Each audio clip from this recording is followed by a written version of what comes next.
Yes, so call the meeting to order. It's on July 13th. We will start with our first order of business being a moment of reflection before we get into the approval of the agenda. So we'll take a moment now.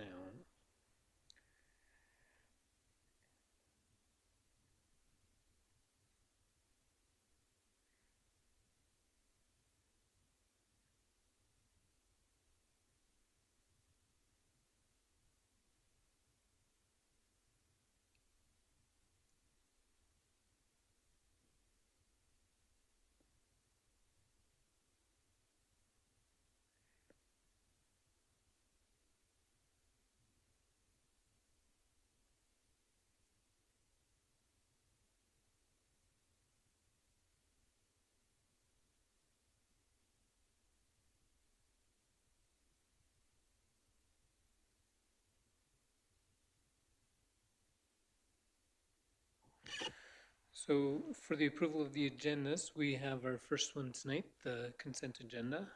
There's a few items on there. Is anyone prepared to make a motion on the consent agenda? Councillor Wolstenholme makes the motion.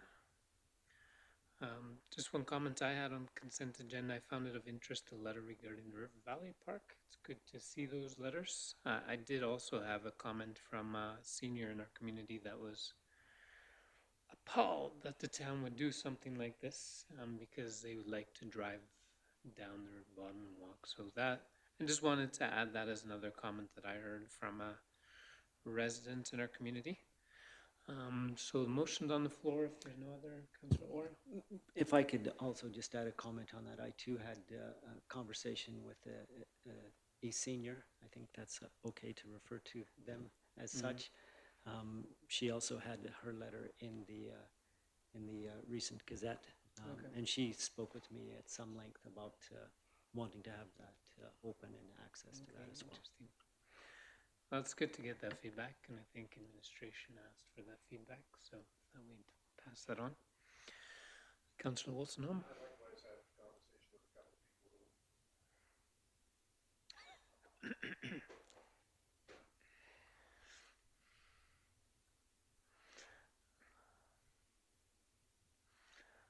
I also had a conversation with a couple of people who thought the same thing. Okay, thank you. I'm happy about it. Yeah. Okay, very good. All right, motions on the floor to accept the consent agenda. Is there any other comments or questions on the consent agenda? Seeing none, we'll call the question. All in favor? Any opposed? Motion carried. Now on to our regular meeting agenda. I've heard of no additions or modifications from administration. Does council have a motion for this item? Councilor Van Agbos?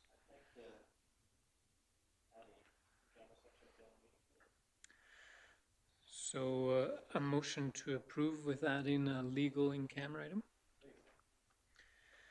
That is your motion. Any other questions regarding the agenda? Sincere apologies, Your Worship. Councillor Dressler? You're good? Other than my laptops and my trucks that while I'm waiting for the tow truck. Oh, no, that's too bad.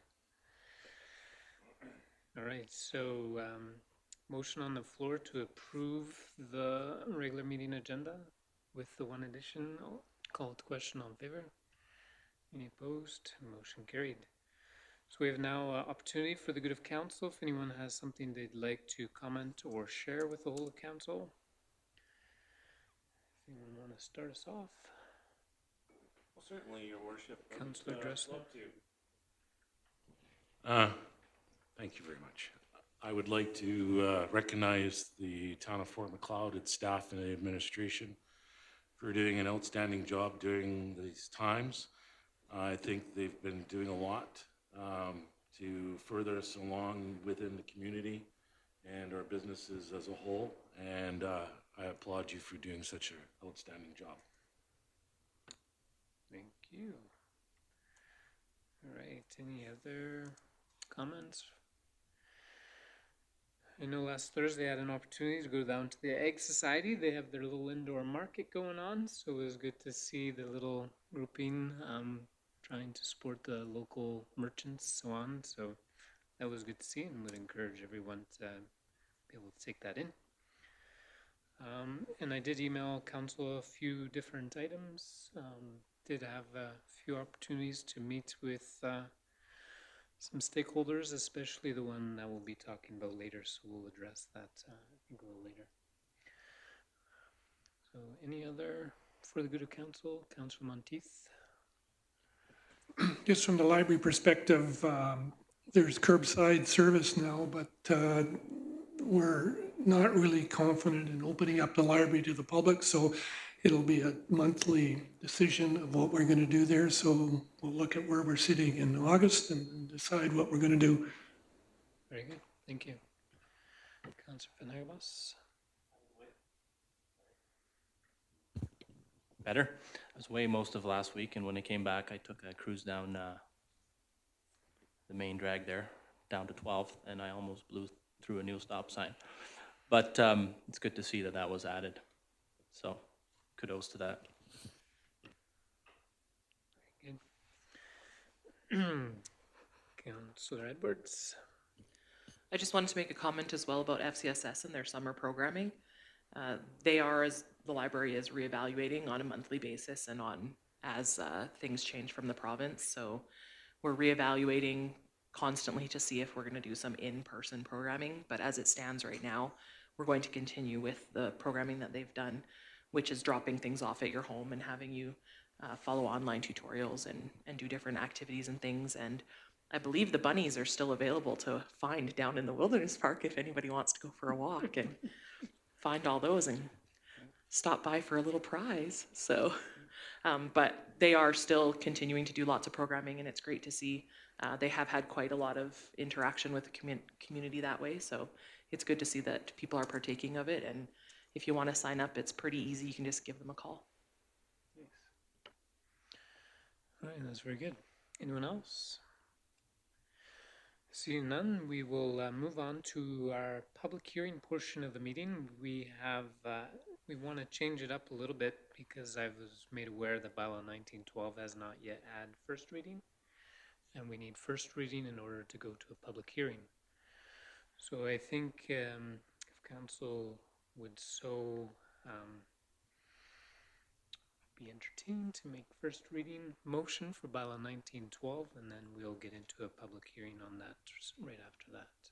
I'm willing to make that motion, Your Worship, on bylaw 1912 to go for its first reading. Okay, so motion for first reading on bylaw 1912 is on the floor.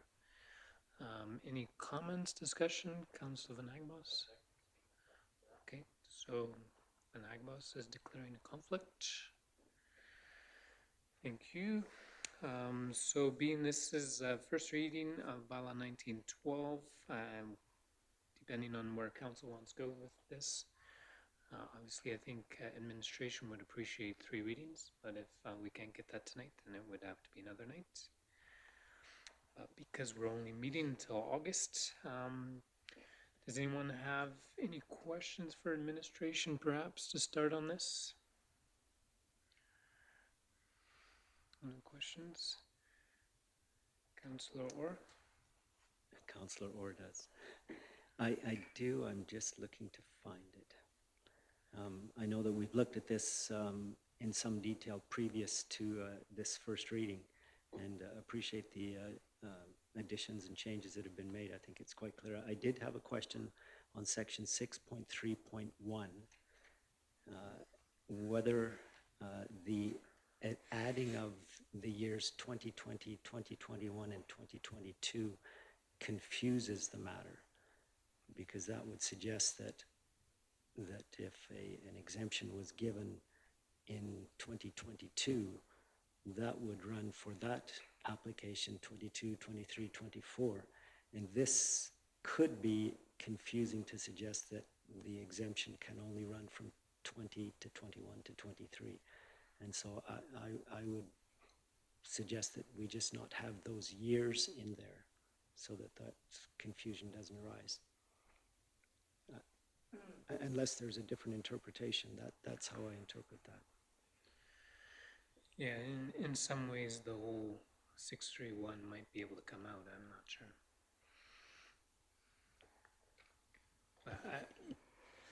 Or listed the years as an example. Ms. Keenan? I don't think there's any issue with taking out the years. I don't disagree that it might be a bit confusing. I think, though, that we need to leave in that it's a 3-year taxation year program. I think that needs to be very clear, and in that section, that's the only section where it is very clear. And 6.3.2 builds on that statement of. Yeah, of no, I 3 agree. years, so. Yeah. That's good. And then I had just one other question. I thought. In the meantime, I did email administration with a couple questions that they answered, and I think just to publicly clarify that, the question was, who does the incentive follow? And I think you had an answer for that, as well as if it's a multi-year building project. So if a building starts and it takes 2 or 3 years to build, how does that get treated? With regard to the starting of construction, as long as there's an effort moving forward and construction has actually started, I think there's some latitude in this agreement to allow for that. Some construction projects will be small, some will be quite a bit larger, so we know it's going to take time.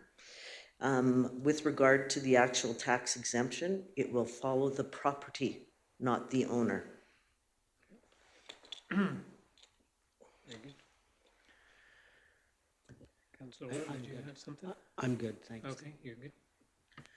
Any other questions, debates, discussion? Ms. Keenan? Just one other point of clarification, and we do apologize for the oversight. As council's aware, we've brought this to committee of the whole for 3 straight meetings, so we kind of lost the first reading.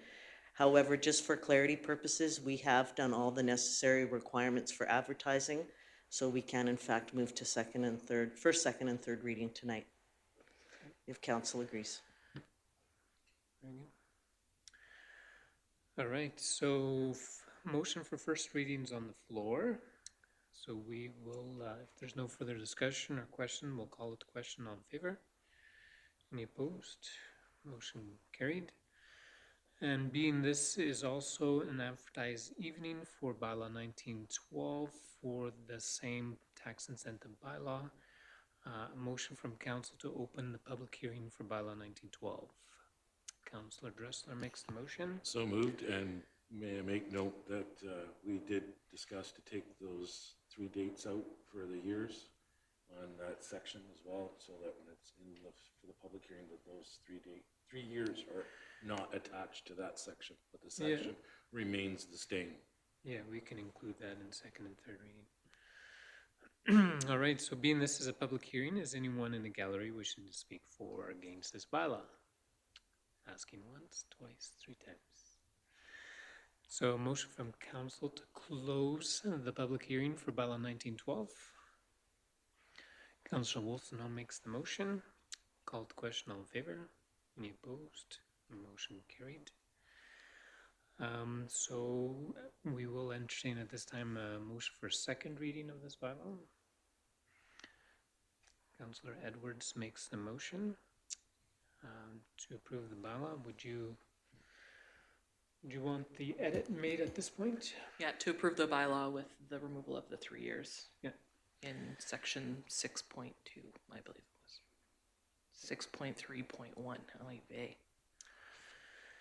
So that is the motion. Is there any further discussion or questions for administration, debate? Seeing none, we will call it the question. All in favor? Any opposed? Motion carried. And in order to go to third reading, we need a motion from council for unanimous consent to go to third reading for this bylaw. Is anyone prepared to make that motion? So moved. Councilor Dressler makes that motion. Everyone's clear on the motion. This needs unanimous support. Call it the question. All in favor? Any opposed? Motion carried. And then third reading for bylaw 1912. Is anyone prepared to make that motion? Councilor Orr makes the motion. Thank you. Is there any further debate, discussion, questions? Seeing none, we will call it the question. All in favor? Any opposed? Motion carried. I must say, thank you, staff. This was a bit of a journey, but I think it was a good journey.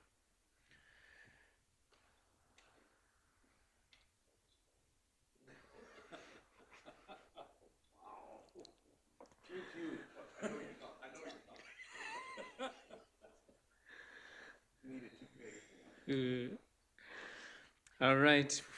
Thank you for collecting our fellow councillor back.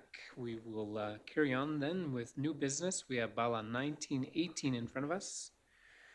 Requesting first reading in order to go to public hearing. It's a land use amendment, and we will ask Gavin Scott to speak to this for us.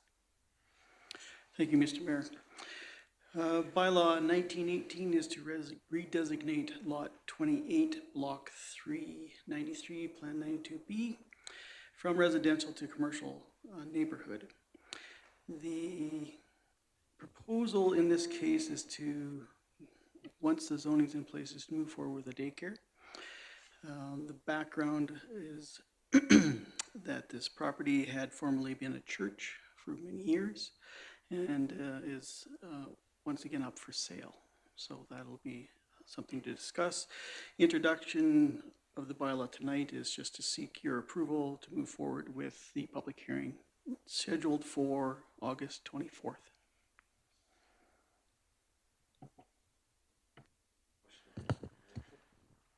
Councillor Dressler makes a motion to for first reading of bylaw 1918 and to advertise for the public hearing. So motion is on the floor. Is there any questions for Gavin regarding this bylaw? I was curious why it was not zoned public institutional. Yeah, that's a good question. I expected that question. This use is contained in both districts. The applicant has applied for this district. We'll wait for the public hearing to have that discussion as to whether you want to change what the preference of the applicant is, whether there's other reasons why it needs to be commercial neighborhood. So there is that option to downzone it. Anytime that council considers it better for the neighborhood, we can make that change. It's problematic to go the other way, to make something heavier. That would need public input. So hopefully we get the public input we need. You can clarify these questions with the applicant and owner at that time. So, sorry, you're suggesting that it may not need to be commercial neighborhood? Yeah, that'll be a part of the discussion that we'll have to have. Certainly because this is a residential neighborhood, it may be a better fit that it not be commercial. But I'd like to cross that road in front of the public at the public hearing. Okay. And then my question more was why it was residential being it was a church? Yeah, in former bylaws, all the churches would have been designated residential. That use would have been contained in the residential districts. So when bylaws are updated, quite often existing land use isn't fully comprehensive and may not pick up parcels like this to change it to a new district and keep it in keeping with being conforming to the district. Okay.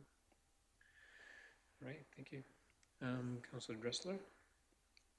I just had a question for Gavin as to the churches. I know for a fact that before a lot of the churches, either the priest or the bishops or that used to live on the grounds of the church, and that was the reason why they were zoned as residential, because they would live on the facilities themselves and maintain the grounds in the church. So is that still to continue as is, or are we changing that all together? Because I know the Catholic Church still has residential on it for the Catholic Church. So is that changing or no? Yeah, within the definition for places of worship, you would have included in it a parsonage or the residential component to it. So within the public district, it would be allowed to have that residence. Now, I think with the one church, we did do something where we maybe split the zoning based on the two uses, but there are always options. So we have to look carefully at our definitions of how that works. All right, any other questions for Gavin? Discussion, debate? Seeing none, we'll call it the question. All in favor? Any opposed? Motion carried. Thank you very much. And so we will carry on to bylaw 1919, which is land use amendment bylaw to rezone from residential to public institutional. And we'll pass it over to Gavin as well. Thank you. Consideration for bylaw 1919, first reading, lots 6 and 7, blocks 27, within plan 98-12195, and lot 16, block 27, plan 0012-428, and recommendation to move forward with first reading, with the public hearing being held on the 24th of August. Background for this one is that this has been a care center for many years, and has again been zoned single-family residential.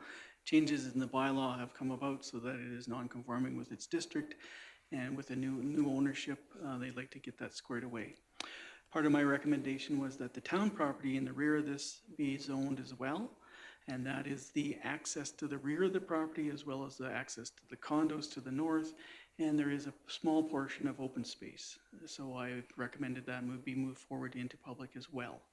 So this little parcel, if you're not familiar with it, is town-owned and has many purposes, and most of them fit within the public institutional uses.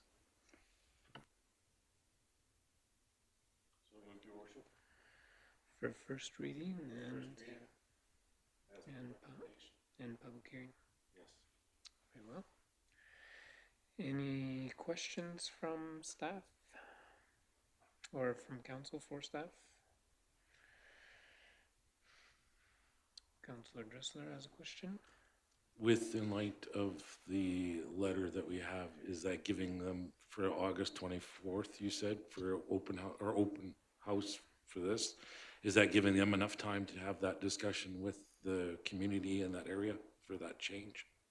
I believe they've been doing so, but I'm not fully sure. That's something that I think they were meant to follow up with. So again, at the public hearing, we can ask those questions.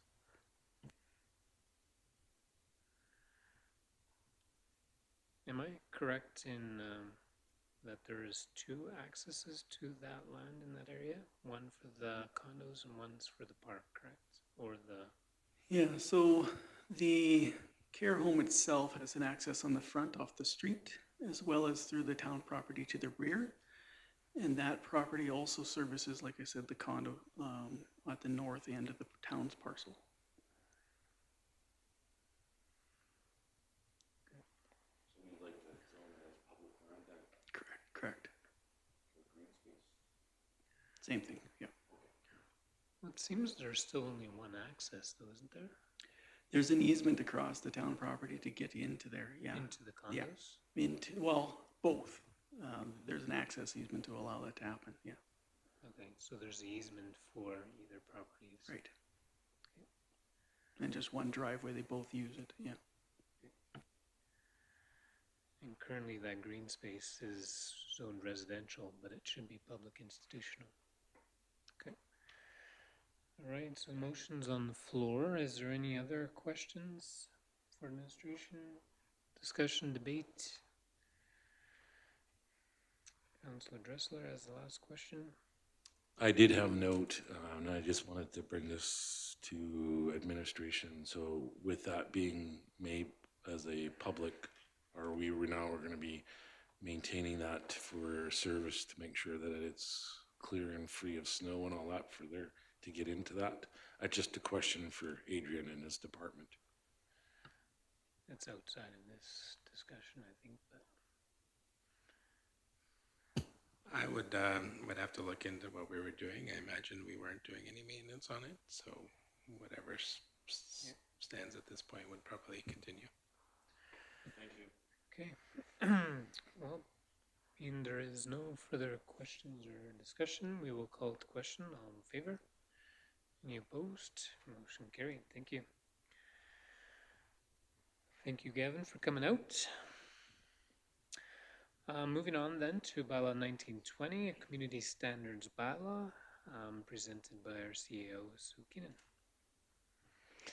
Thank you, Mayor Fader. Before you tonight is a final draft of the new community standards bylaw, which is intended to incorporate and expand upon the public issues that would see the consolidation of all three of the previous town bylaws and would also improve clarity and enforceability, as well as increase fines for a first offense to heavily dissuade unwanted behavior. Expansion of this bylaw would also provide for the enhancement of the town's enforcement powers and the consequences of violating the bylaw, specifically with unsightlies, abandoned homes, delinquent landowners, etc. The recommendation from administration is that council gives first, second, and third reading to bylaw 1920, a consolidated community standards bylaw for immediate approval, which would then see the repeal of the unsightly premise bylaw, the noise bylaw, and the behaviors bylaw. And I will just add, this ties in with the recently established task force and us working together to utilize all of the legislative authorities at our disposal.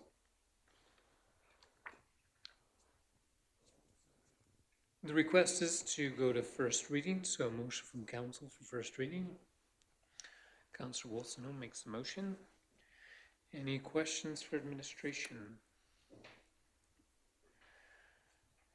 Councillor Orr? Section 10.1A speaks to the storage of or the parking of recreational vehicles.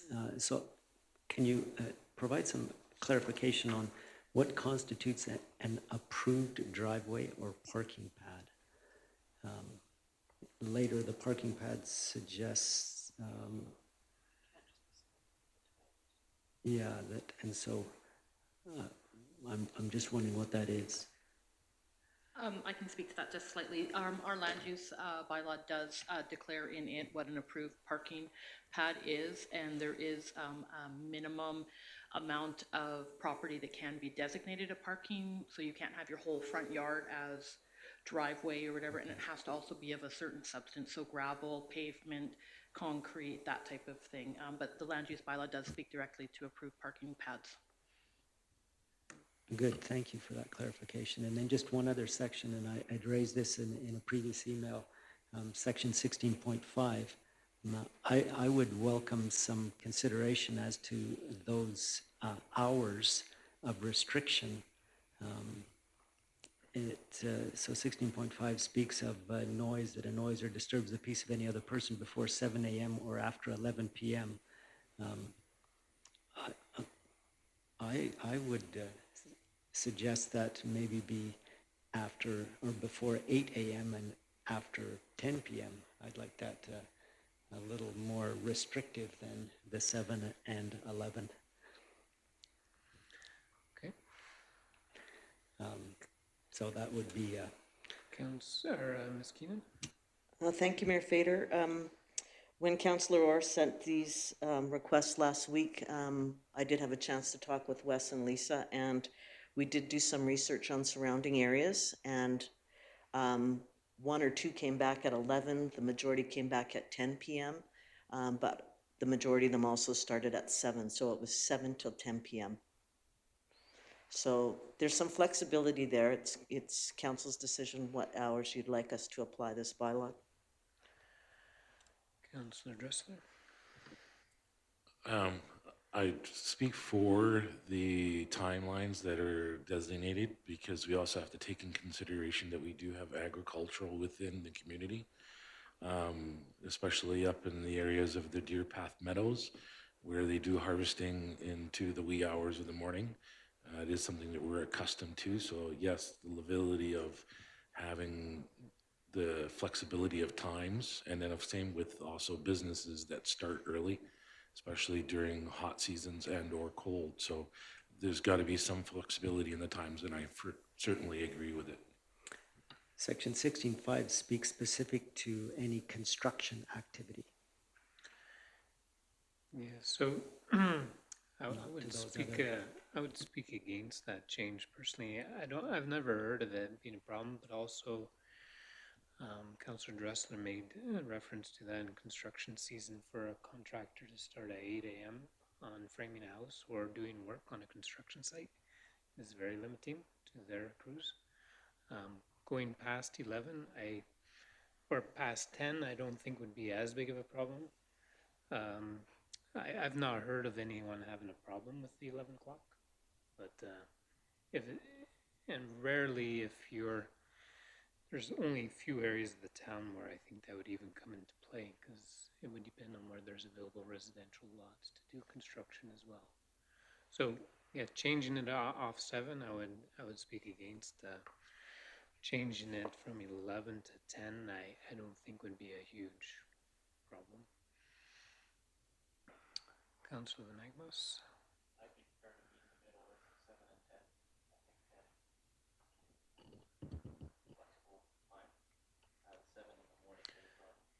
Mike, please, just for those listening online. I'd be okay with reducing it to 10 p.m. I'd like to leave it at 7, based on our short construction period, season. Thank you. So, Councillor Moltzenham? Went a little fast there. I wanted to go back to the driveway, for the parking pads. What about do they have to have a driveway over their sidewalk? You know what I mean, like an indentation? Oh, that way. To have it drop down for the curb? Don't you have to have that before you use it? I don't know. I don't think so, but I can't speak specifically to that function of it. I know that there's specifics of how much of your front yard can be designated a parking pad, but I don't know if you were to build a parking pad, if you have to change the concrete approach. I don't know that there is that.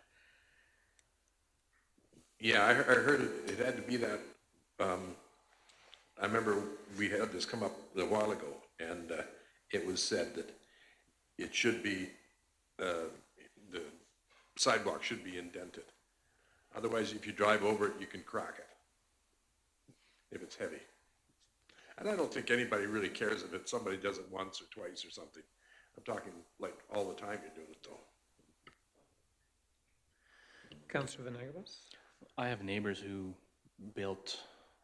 recently built, and they put their nowhere in front of their property is there indentation, so they put their driveway in one spot. So unless they replace the driveway, there is no indentation, period. So I would think that property has an issue with that altogether. Okay. All right, any other questions regarding this bylaw, Ms. Keenan? I just wanted to mention to council, to ensure that it's really clear, one of the other items that Councillor Orr raised with me last week was that we had missed the fines for recreational vehicles. In my discussions with Lisa Gillingham and Wes Noble, under section 10.0, for a first offense for recreational vehicles being parked illegally, will be $100, and for subsequent offenses, it will be $150.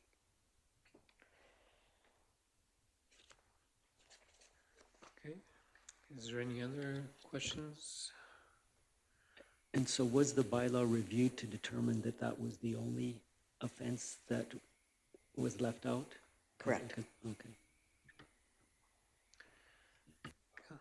Councillor Wilson? Are we going to have an educational program for them to start with?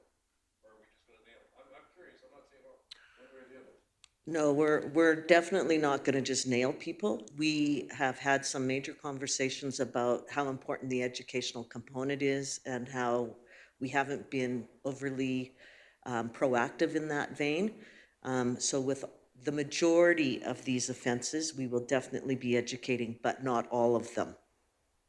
Okay. I had a question on where are the fines same as what were in previous bylaws? Because some of them seem, I don't know, hardly worth the administrative time. I'm actually going to ask our Director of Community Services and Emergency Services to comment on this, because I know her and Wes have spent a lot of time on the schedule. Yeah. Yeah, so Wes Noble and I, our bylaw officer, went over most of these. And some of them do fall from some of our old bylaws. We just carried the same fine amount straight through. Some of them were getting thrown out in court because they were too high and punitive for the damages that the court thought were respected, so they just would throw it out. So again, as CAO Keenan said, the biggest thing with this bylaw is education and community engagement first, and that's what we're trying to get. Also, if there is a reduction in fees and fines if they pay it within the first 7 days in a lot of these too. So it's more about compliance right off the hop rather than enforcement and hard enforcement. You'll notice that the ones that have the second and the third and subsequent offense amounts, those are the ones that we are finding are going to be the most punitive because they need to be. But on the other ones, we're hoping for more compliance on the first offense, and hopefully we don't even have to go to a fine, that the notice will serve enough to just allow for compliance right off the hop. Very well, thank you. Councillor Dressler? I just wanted to make note that I was in both phone conversation, email conversation with the CEO and with Lisa as well in regards to that. We also have to take in consideration too that the Traffic Safety Act under the provincial law governs a lot of vehicles which are on highways. Doesn't matter if it's a street or an alleyway. It is what's defined in the provincial act itself. Any trailer that's unattached, again, this is educational, right? We're talking about, you know, where if you get dinged under the Traffic Safety Act for an uninsured motor vehicle on a roadway, that goes against your insurance. Having a bylaw in place, that's not going against your insurance. So I think the educational part of using the bylaw as a tool for both our bylaw enforcement, our sheriffs and our RCMP or any peace officer within the province of Alberta gives them the option of doing that, because they can either throw it hard or they can throw it soft. And I think kudos to all the staff and David as well as yourself for putting your input into this. I think it's a very sound document. Very well, thank you. Any other comments for or against the motion? Questions? There is none. So, then, Mr. Mayor, I would like to make a motion regarding the time to be from 7 to 10. can you do that in second reading? I certainly can. Yeah, if we do first reading, Okay. then we can make edits on Okay. the second reading. That's fine. And I think at second reading as well, then we would include in the document the fine designation for recreational vehicles. Fine, Yeah. thanks. All right, so first reading's on the floor. Motion for first reading. If there's no further discussion, we'll call it the question. All in favor? Any opposed? Motion carried. And a request from council for a motion for second reading of bylaw 1920. Councillor Orr?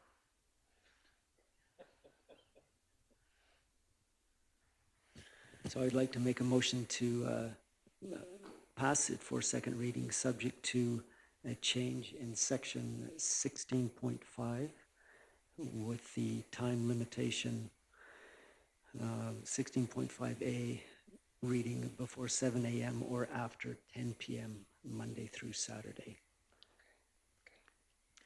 And then the amendment as indicated by Ms. Keenan regarding the penalty for contravention of storage of recreational vehicles.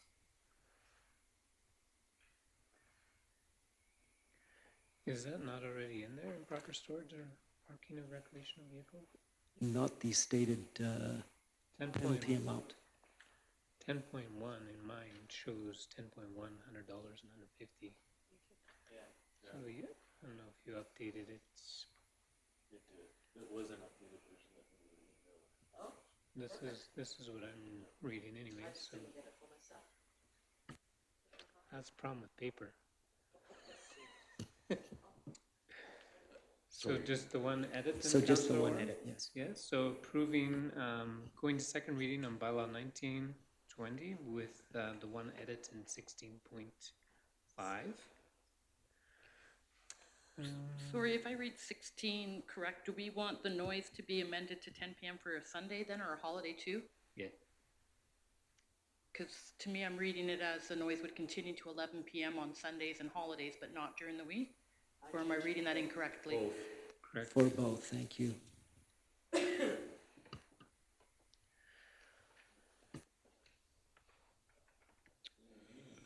All right, so motions on the floor with the one edit.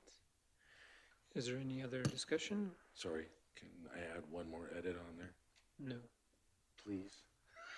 You can make a recommend, or Can I make a recommendation? Perfect. Can we make it as defined what a recreational vehicle is under the TSA or the Traffic Safety Act?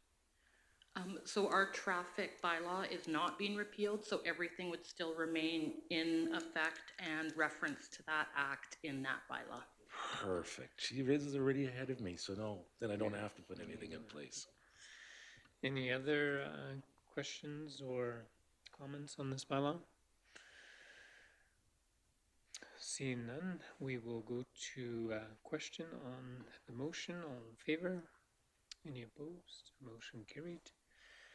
And a request from council for a motion to go to third reading on this bylaw. Councillor Dressler makes the motion. This needs unanimous consent to go to third reading. We'll call it to question. All in favor? Unanimously in favor. Carried. Moving on then to third reading. Anyone prepared to make a motion for third reading on this bylaw? Councillor Van Hagenbos makes a motion for third reading on bylaw 1920. Any other questions, discussion? I had a quick question. I was curious on the 15.2 salvage items located at a charity collection site. So someone's not allowed to pick up loose items that are scattered all around a charity collection site and take them home? I'm just curious. Thought that was interesting.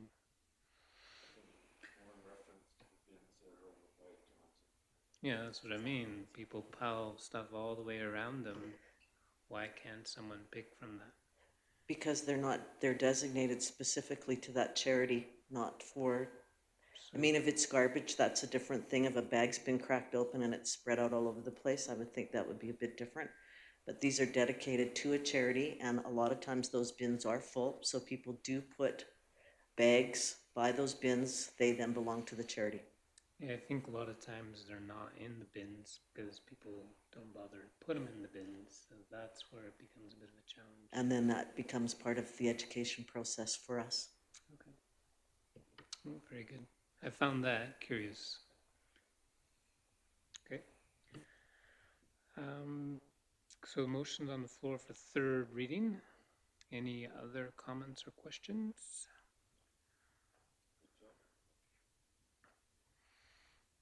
All right, so we'll call the question. All in favor? Any opposed? Motion carried. Go get him, Tiger. All right, moving on to item 4 on our agenda, problem properties. We will ask CEO Keenan to speak to this. As council may recall, we've had some informal discussions about this at the Committee of the Whole meeting.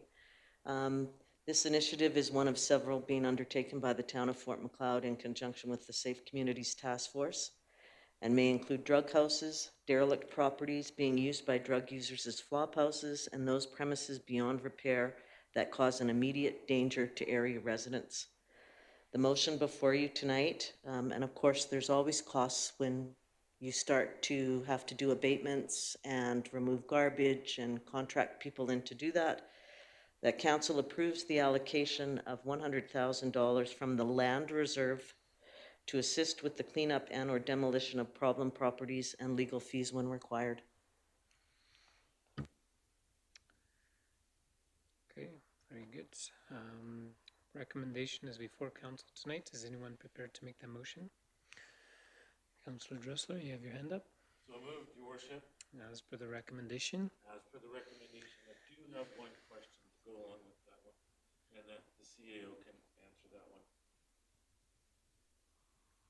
When we're only saying 100,000, my concern is I think you're shooting yourself a little low on that, especially if it's a drug house where there's been amphetamines or meth labs where there's toxic chemicals and stuff like that.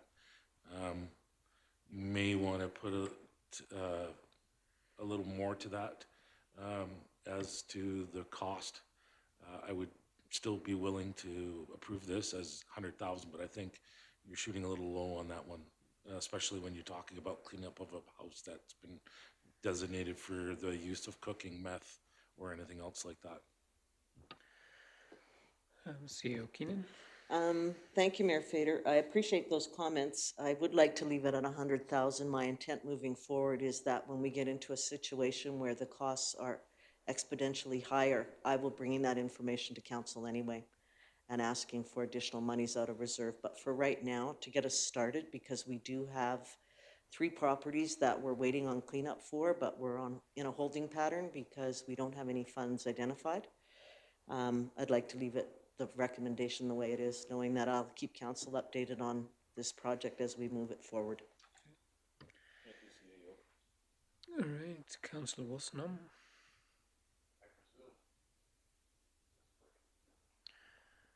You're lit up, but it's...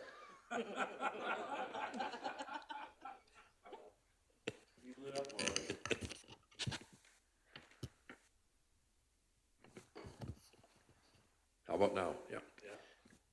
I'm curious how we're going to do the accounting for this, and how we will be, every time we make a payment or something, council will be notified. There'll be checks and balances is what I'm talking about. Absolutely. All of these expenses will be recorded under our bylaw services budget section, and any properties that we've taken for tax arrears, because these are some of the properties we're dealing with right now, any of those reserves that are identified for any sale of those lands, et cetera, will also be identified as revenue in. So hopefully it won't be as bad as we think, but that's how we're going to record expenses and revenues. Councillor Monteith? If private owner still owns the property and we're cleaning it up, can that not be added onto the tax roll? It is, and it does. If that Okay. makes any sense. We are doing that right now. Okay, so this 100,000 is only for properties we own? Correct. At this moment, yes. Are we ultimately going to be selling these properties? We're working on that strategy right now. Okay, thank you. Okay. Any other comments? Councillor Wara? I too, I just wanted to go on record, I too would just had some concerns initially about just the accountability. 100,000 is $100,000, and you know, a blank check. So I appreciate that there's going to be reporting on that and information provided to council as we go forward, so that there is that oversight on the expenditure of those funds. Thanks. All right, so I think this is a great initiative to at least get the ball rolling to clean up properties and to clean up the community that way. So look forward to seeing some fruit. Suyo? One thing I was remiss in mentioning, and in my conversations with SCAN, is that if it's indeed a drug house like one of the ones we have boarded up right now, we do have to wait a certain amount of time.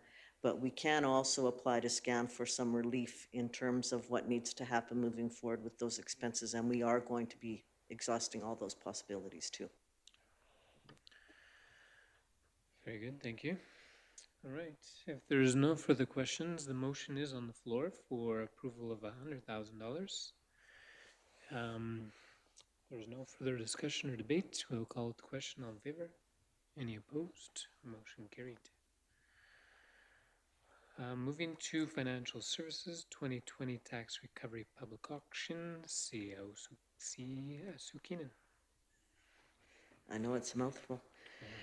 Chris is off tonight, so this one seemed relatively easy, I'm hoping. So I'm going to present it to council. Based on council's direction to continue with the tax recovery process for 2020 and having passed the 2020 public auction terms and conditions, the next step is approving the auction dates and reserve amounts. The recommendation before you tonight is that council approves the date of the 2020 tax recovery public auction as Monday, October the 5th, 2020 at 9 a.m. and sets the reserve bids as follows. Boyle Avenue, Lot 1, Block 35, Plan 9711017, $218,000. 343 10th Avenue, Lot 13, Block 323, Plan 92B, $65,000. 452 18th Street, Lot W, half of 3, and Part 4, Block 382, Plan 92B, $115,000. And 354 26th Street, Lot 12, Block 447, Plan 92B, $171,250,000. And all of the background information via municipal, the MGA is there for your perusal. All right, request a motion from council. Councilor Van Hagenbos making a motion to move to approve as recommended. All right, any further questions for administration? Councilor Dressler has a question. As is, where is, with everything on it. That's up to the public auction details, yeah, for sure. No, I'm just saying is when we're doing it as is, where is, with everything on it. Okay.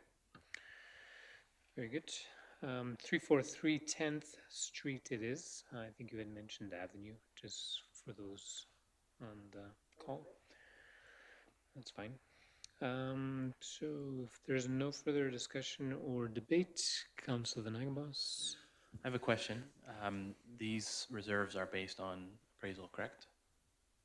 These reserves are based on appraisals of the properties. What kind of success have we had in the past with these public auctions? And based on that success, is there an option where some of these properties the reserve bids are set a bit lower? Because most people, when they got to come in on a whereas as is, and you have to pay appraisal value, you're going to chase away 99% of people or parties interested in something like this. So I'm just wondering if there's any way that we could look into that a bit more, or if that's even an option. It's always an option. If council will recall that when we do anything that we set the price lower than the market appraisal, we have to go through a different process with regard to the MGA, and that takes a bit longer.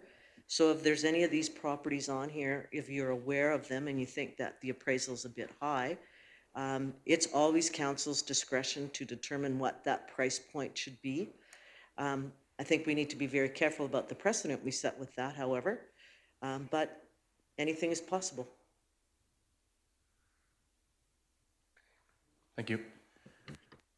All right. So if there's no further questions or debate, we will call it to question. All in favor? Any opposed? Motion carried. Thank you. Moving on to policing meeting. I did put a little bit of report on via email. Not much extra to discuss besides that they will be conducting further meetings before the fall sitting of the federal government, if that happens at all. So yeah, but overall they are quite interested and very were some of the comments. I think I was a little taken back that they didn't know some of the stuff that some of the municipalities were sharing. So I thought that was good. So that at least Dewey had a productive meeting that way. So any questions, Ms. Keenan? Just wanted to also let council know that on July 20th, as part of the ICF ongoing discussions that will also include Roger Reed, our MLA, and MP John Barlow, all of the mayors and CAOs from this region that have expressed some major concerns with the number of boots on the ground. and some of the other things with regard to the launch of this program, which we're expected to pay for starting January 1st. That discussion will take place with K Division on July 20th at the MD of Willow Creek. Very good. All right, so perhaps a motion to accept this information. Councillor Monteith. I was reading in the paper that the provincial government was funding more RCMP positions, and looking at where they were doing it, it all seemed to be in northern Alberta. Nothing in southern Alberta? As of last week, it's my understanding 49 new RCMP have been assigned to Alberta and nothing south of Airdrie yet, maybe, potentially. Okay.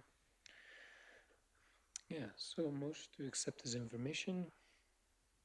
Councillor Wolstenholme makes the motion. If there's no further questions, then we'll call it the question. All in favor?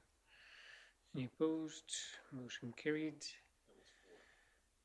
Carrying on, then I did send another email, and I think it's good that it's on here because they are hosting discussion around racism in Lethbridge. I believe the date, can't remember the exact date. I thought it was this Friday. Hosted by the city of Lethbridge. We've been invited by the Blood Tribe to participate in their research study. So I'm prepared to attend that. I think it would be good if I can get a motion from council and perhaps an alternate as well in the event for some reason I cannot attend. That way I can go from there. So, Councillor Edwards. I was just going to say that I would be really interested in attending, as I do sit on the Diversity and Inclusion Committee as well, and I feel like this would be a great opportunity to further that work, so I'd be interested in attending as well if possible. Okay. And I don't know how in depth, were you able to take a look at the, because from what I understand, it's a 2-hour meeting with all the communities, and as like, I don't know how much feedback they're going to get in a 1 to 2 hour meeting from all the communities regarding racism. But yeah, I read all the information too. I guess it'll be a jam-packed 2 hours, but I mean, a start is a start, and yeah, it's great to have the invitation. So, and it doesn't seem like it's an ongoing study, right? It seemed like it was one event, if I understood correct, and it was going to be that, and then I'm not sure what would happen after that, but. So, Councillor Dressler, did you have your hand up? Yeah, approve for you to attend and having an alternate, or somebody else that would like to go with you. I think that's a great idea. Okay. This is a good step in the right direction for us to also, especially with Chief Fox. He's a very intelligent, very well-spoken First Nations chief for the Kainai Blood Tribe, and I think it'll be a great opportunity also to do some community building with him as well. Sure. So the motion is which, sorry? For you and your alternate. So Councillor Edwards? Or Councillor, you had a question? I echo Councillor Edwards' thoughts about her attending. And I'm just curious, as an alternate, that would mean if the mayor can't attend. I think that link with the inclusion committee that you sit on is an important one. And so I would question whether, do we send two, and I'm assuming that, you know, we compensate for those who attend. Do we send two or do we send one? And so that I would ask for some thoughts or some clarification on that. But I would like to see Councillor Edwards attend. Thank you, Mayor Fader. Given the substantive nature of this particular strategic initiative in our strategic plan, I'm going to suggest, Lisa is our admin contact on this project, that we follow up with Annabelle and see if we can in fact send two. I think there's some real benefit to that, and I would like to think that council supports it based on the strategic plan. So I would like to suggest two. I'm fine with you, yeah. That's my recommendation, and but I said it to be an alternate, like to Or having the, because the second. mayor is the spokesperson, and having a council member also with our diversity inclusion. I think that's a great idea, but if either or, having two people there representing the town of Fort McLeod would be a great, even if it's, if not the CAO or Lisa. Yeah, and I think they made it, I'm not sure, at first they asked for administrative representation and then they seemed to switch to a leadership position, so, but we'll get more clarification. So a motion is to approve 2 members of council to attend, Oui, monsieur. and, okay, we will, any other discussion, debate? Call it the question, all in favor? Any opposed? Motion carried. And then AUMA Summer Caucus meeting, CEO Sukinen. Thank you, Mayor Fader. As you see by the handout in your package, AUMA is going to move forward with a modified summer 2020 Municipal Leaders Caucus. On August the 19th, Nanton will be hosting for our region. It's a one-day program that will run from 10 until 3. The cost is $100 to cover some of the expenses. We are limited to 1 person in person. So tonight it was basically to see who, if anyone, wanted to attend on behalf of the town of Fort McLeod. And there's also the virtual option as well. Very good. So,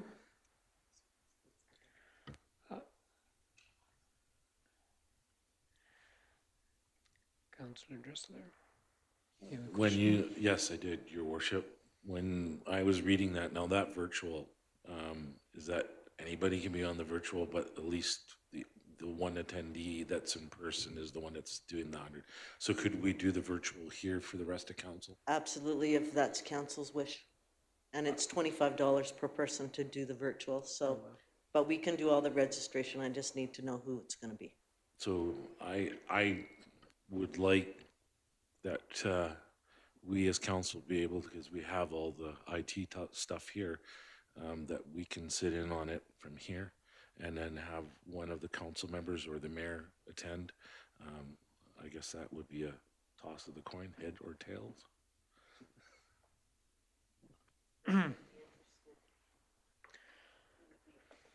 Councillor Edwards. I would be interested in attending, however, I'm just wondering if our time would be reimbursed to attend this via virtually, because I would have to take time away from like a day off from my regular job. So I would be interested in doing it virtually, but I can't afford to. Oh, I think if you're here virtually, your time will be. Yeah. Yeah, I just wanted to make sure that that was, I would agree with that. have to do a little juggling, but No, I would definitely be interested in attending virtually, yes. We have the equipment. Councillor Wilson. As I said, I think the mayor should go, but if he couldn't, I offered to go, but I think you should go, and I would be interested in attending as well, in the virtual. World. Councillor Monteith. Do we know what the agenda is? Haven't seen anything yet. Based on what we knew going into the last caucus that was canceled, the big focus was on policing, but I think that's gonna be altered a little bit, but haven't seen anything yet. Thank you. Councillor Dressler. From what I gathered from Mayor Mishida from town of Brooks, from his posts, I think it's also in regards to the 3rd step for COVID and the back to school. I think there's a lot of that, and also to opening up things more. So I think that is a big thing for us to get, because we're all in the, when September rolls around, or our kids going back to school, our fall programs for hockey and other things going to be back to regular. So yeah, there is a lot of what ifs. Very good. Well, I am prepared to go, and I think it's good to have an alternate in the event that someone's able to go, if it's not the deputy mayor. Councillor Vanagbos? I definitely think somebody should attend. I just question the value of having the remaining 6 council members in the same room listening to the same thing at a $25 registration plus full-time. Yeah, and it doesn't mean you have to. I think the opportunity is there. Correct, but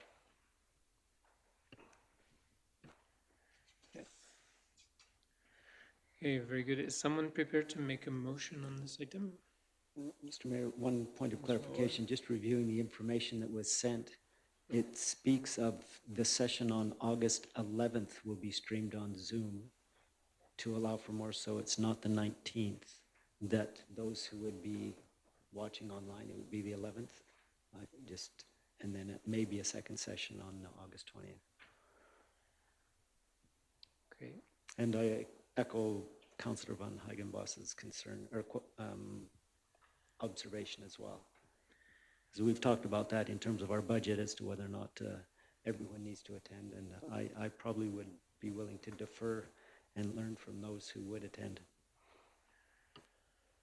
Yeah, so I think if anyone wants to, I think they should be able to, but I don't know that many of you will want to, right? So I think the option should be there. just a question. So if it's a Zoom per registration, if the town was the registration, wouldn't that be $25 and we could put it on the big screen? You know, instead of everybody sitting here individually. I Look know. at you, yeah, that's very good. Well, I was wondering if that was an One option. person per showing. We'll definitely clarify that. It's hard to interpret the way the memo's written, yeah. Very good. Councillor Edwards?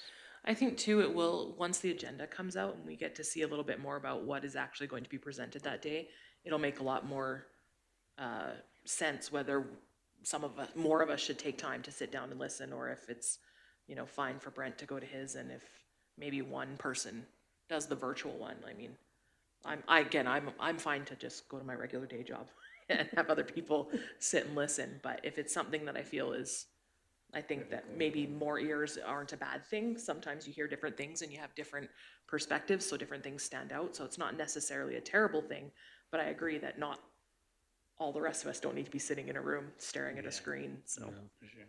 Yeah. Okay, so motion? No one's made a motion yet. so- I'll make a motion that Mayor Fader attends the in-person session, and that those that want, with Councillor Wolstenholme as an alternate, to attend the in-person session, and then those that want to, or the capability is available for virtual viewing, be allowed. Very well. Is everyone clear on the motion? All right, we'll call the question. All in favor? Any opposed? Motion carried. All right, so we have a few committee reports. Is anyone wishing to speak to any of their committee appointments? Councillor Dressler? So tomorrow will be Crime Prevention Advisory Committee, will be meeting. I know the agenda has been emailed out by Angie, who's our secretary. So I will hopefully will have something that I can bring back to share with council. So with council having only just a special meeting, what I'll do is I'll email it to to everybody, including the CAO and Lisa, who's going to be there as well. So Sounds good. And Councillor Edwards? The Diversity and Inclusion Committee has been on a bit of a holding pattern for the last little bit because of COVID. We had some big plans for the spring, but things didn't quite go the way that anybody wanted them to. So, but however, we do have grant dollars that still need to be utilized, and so we are working on a plan to still use that money to further that work, and so things are in the works for that, potentially to use some of our funds for Back to School Connect and things like that. So hopefully that will continue, and we have some other options and things that are coming out, but we are still working on it. We've had 2 Zoom meetings in the last couple weeks, so we're trying to gear back up because they really want us to spend our money. So we're working on trying to get that cleaned up. And then as well, I talked about FCSS before, and just wanted to note that they are doing really well with the COVID response, and things are going well. We did receive a grant from the Lethbridge Community Foundation COVID.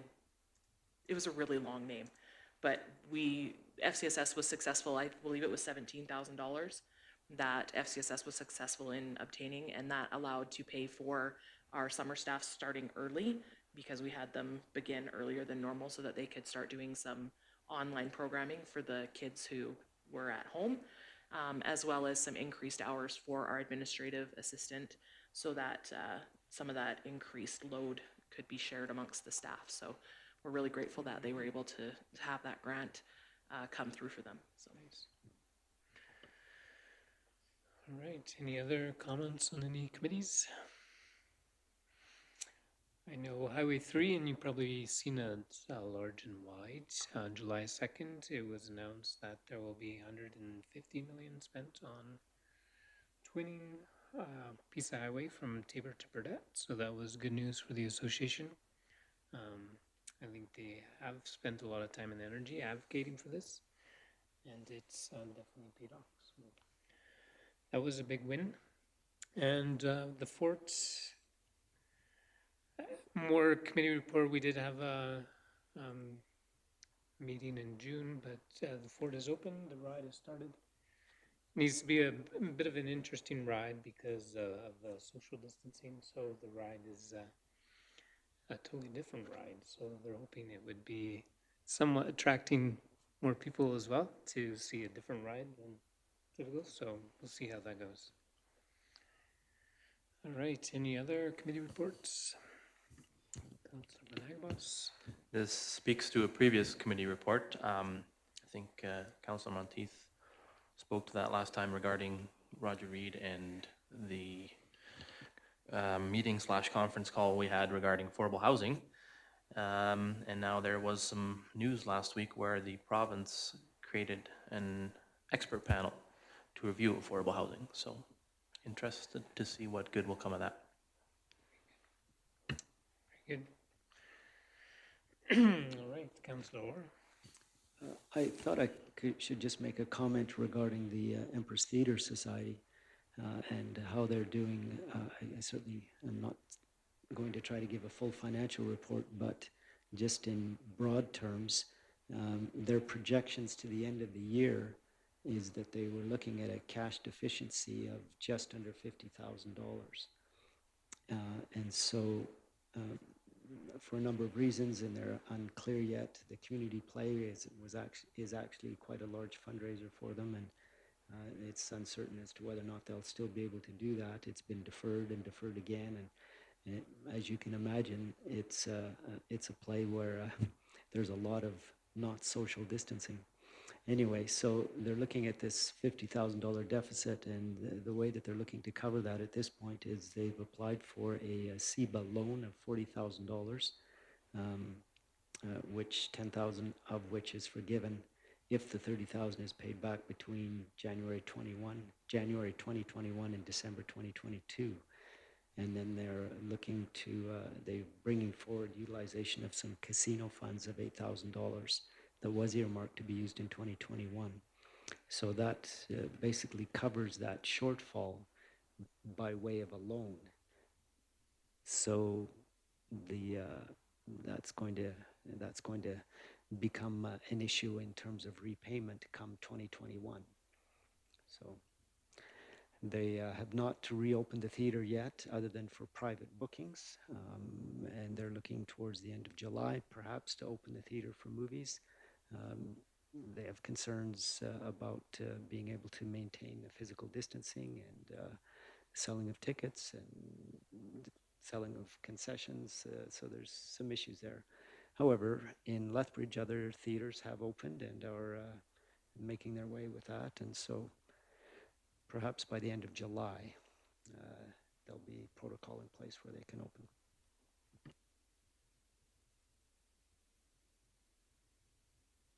All right, any other comments? I just had a question regarding that. Would it not be something for them to explore, you know, regarding a drive-in movie or something? That they look into that and generate a lot of money? Or is that something another group is looking into? There is another community group looking into that. However, that wasn't what I was gonna say. It's just really expensive. Like upwards of $3,000 to $5,000 to get the proper equipment and everything and to be able to broadcast everything. And to put that out when you're already in a deficit and not know whether it's actually going to have a return is something to think about as well. But there is FCSS is actually looking at potentially doing a drive-in, just one. So I'm not sure how that'll pan out, but maybe we can partner with the Empress Theater because they have great popcorn. Agreed. Now, based on previous communities, or I've heard of people doing them, the response has been great. So I think the worry, you know, unless you pick some, you know, unless the movie choice is not of particular interest, but I think there's an opportunity to, regardless of the costs, and even if they didn't have the capacity to pay for that, that there was other stakeholders who would front that and then generate 100% return or more over the course of 3-4 weekends. Good idea. Ghostbusters. Just since it was raised, we're all aware that they did sell popcorn for the last couple of months. They raised, if I remember correctly, just over $3,200 selling popcorn out the front door. Very good. So I believe that if there is no other comment, that concludes the public portion of our meeting tonight. I request a motion from Council Go in Camera. Councilor Dressler makes a motion for one legal item. Call to question, all in favor? Any opposed? Motion carried. Thank you. So I'm not sure which staff are staying. That's fine if any of them stayed, but I think we have